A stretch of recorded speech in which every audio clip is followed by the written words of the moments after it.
Opposition parties ने लोकसभा में no confidence motion का नोटिस सबमिट कर दिया है और स्पीकर ने एक्सेप्ट भी कर लिया है। इसका मतलब अब अगले 10 दिन के अंदर इस मोशन पे डिस्कशन होगा और अगर ये अडॉप्ट हो जाता है तो काउंसिल ऑफ मिनिस्टर्स को रिजाइन करना पड़ेगा।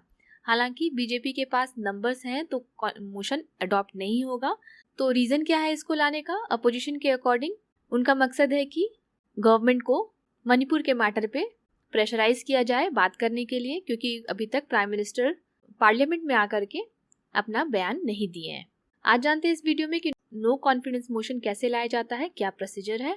तो कॉन्स्टिट्यूशन में हमारे नो कॉन्फिडेंस मोशन मेंशन नहीं है। आर्टिकल 75 के क्लॉज 3 में दिया हुआ है कि काउंसिल ऑफ मिनिस्टर्स जो है वो कलेक्टिवली रिस्पॉन्सिबल है टू द लोकसभा। तो ये कलेक्टिव रिस्पॉन्सिबिलिटी की बात की जाती है आर्टिकल 75 क्लॉज 3 में। इसी के तहत लोकसभा में रूल 198 बनाया गया फॉर नो कॉन्फिडेंस मोशन। ये एक तरह का पार्लियामेंट्री मोशन है जिसको तब लाया जाता है जब ये लगता है कि गवर्नमेंट अपना कॉन्फिडेंस खो चुकी है, यानी कि जो मेजॉरिटी पार्टी है उसके पास अब मेजॉरिटी नहीं रही। तो इसको ट्रस्ट वोट भी कहते हैं, यानी कि गवर्नमेंट अपना ट्रस्ट खो चुकी है और इसके पास हो जाने का मतलब है कि काउंसिल ऑफ मिनिस्टर्स को एंटायरली रिजाइन करना पड़ेगा। Notice just like the adjournment motion 10 बजे से पहले दिया जाता है और इसको एक्सेप्ट होने के लिए एटलीस्ट 50 मेंबर्स के सपोर्ट की जरूरत होती है। जैसे कि एडजर्नमेंट मोशन में या फिर किसी सेंसर मोशन में ग्राउंड बताना जरूरी है कि किस बेसिस पे मोशन लाया जा रहा है। नो कॉन्फिडेंस मोशन में किसी भी ग्राउंड के को मेंशन करने की जरूरत नहीं है, रीजन को मेंशन करने की जरूरत नहीं है। अगर अपोजिशन पार्टीज को लगता है कि गवर्नमेंट ने अपना कॉन्फिडेंस खो दिया है या फिर मेजॉरिटी अब नहीं रही, then they can bring the no confidence motion. या फिर किसी इंपॉर्टेंट इशू पे किसी सिंगल मिनिस्टर के अगेंस्ट कोई इशू हो तब भी इंटायर काउंसिल ऑफ मिनिस्टर्स के अगेंस्ट नो कॉन्फिडेंस मोशन लाया जा सकता है। सबसे पहले नो कॉन्फिडेंस मोशन 1963 में लाया था JB कृपलानी ने against Jawaharlal Nehru. Highest number of no confidence motion Indira Gandhi के अगेंस्ट लाया गया है।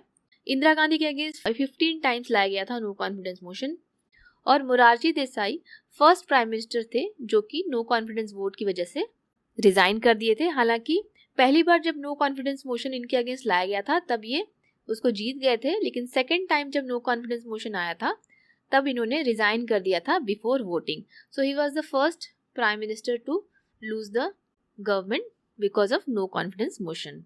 सबसे ज्यादा बार प्रपोज किया है अब तक ज्योति बासु जो कि CPIM के लीडर थे। इन्होंने एटलीस्ट 4 टाइम्स प्रपोज किया है no confidence motion. Atal Bihari Vajpayee ने 2 बार ट्रस्ट वोट का सामना किया है। पहली बार जब 1996 में उनकी सरकार बनी थी और जस्ट 13 दिन के बाद उनको नो कॉन्फिडेंस मोशन का सामना करना पड़ा और वो हार गए थे।